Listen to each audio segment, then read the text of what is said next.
welcome to another Wednesday Words of Wisdom video. Today we are going to continue on with reading Be Happy by the Dalai Lama. Today we're going to be reading the chapter on cause and effect.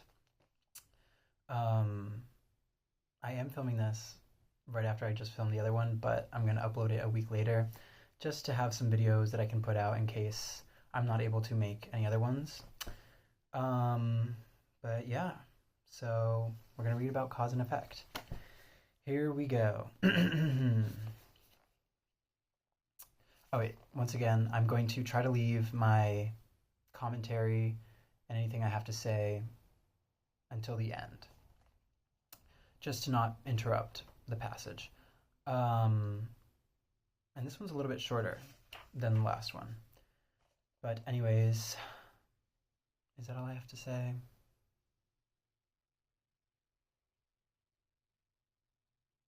Oh, yes. Also, I probably don't have a lot to say because these are like pretty profound words already. So if I don't have anything to say, I'll probably just not say anything. But yeah, okay, here we go. Cause and effect. There are non-theistic religious traditions, such as Sankhya, a 3,000-year-old Indian tradition, as well as Jainism and Buddhism. I'm not sure if I'm saying that was right, but sorry.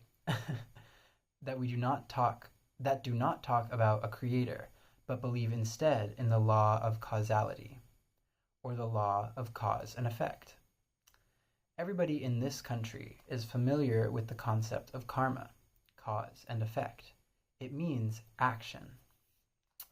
Any action, whether physical, verbal, or mental, arising out of any positive emotion or sincere motivation, like compassion and forgiveness, is positive or good karma. When the motivation is good, when there's a sense of concern for others' well-being, when an action benefits others as well as oneself, then the action is considered positive. Otherwise, there's no absolute positive or negative. For example, anger, hatred, and suspicion are considered negative, but suspicion may be positive or negative, since suspicion leads us to action. Negative is a concept that merely means that which is uncomfortable to oneself or to others. Any such motivation will lead to physical, verbal, or mental action that can produce negative karma.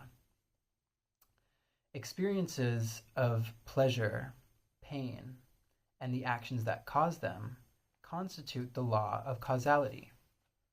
Both Jainism and Buddhism may have had different approaches to many aspects of life, but the fundamental goals are the same: to enhance our ability to love and forgive, and to be compassionate in day-to-day life.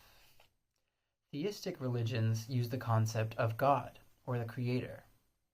On the other hand, non-theistic traditions use the concept of the law of causality. They believe that if you are good to others, you will benefit, and if you harm others, you will suffer negative consequences. Okay, that's it. The only point that I really want to touch on is when he talks about how there's no absolute positive or negative. And I thought that was really important to say because sometimes when we experience negative emotions or thoughts or experiences, we want to push them away, disregard them, because we think engaging with them will be bad for us, have negative implications for us. But I think ignoring it also has negative implications for us, because when we ignore things, that doesn't just mean they go away. They're still there and they can still affect us even if we think we're disregarding them.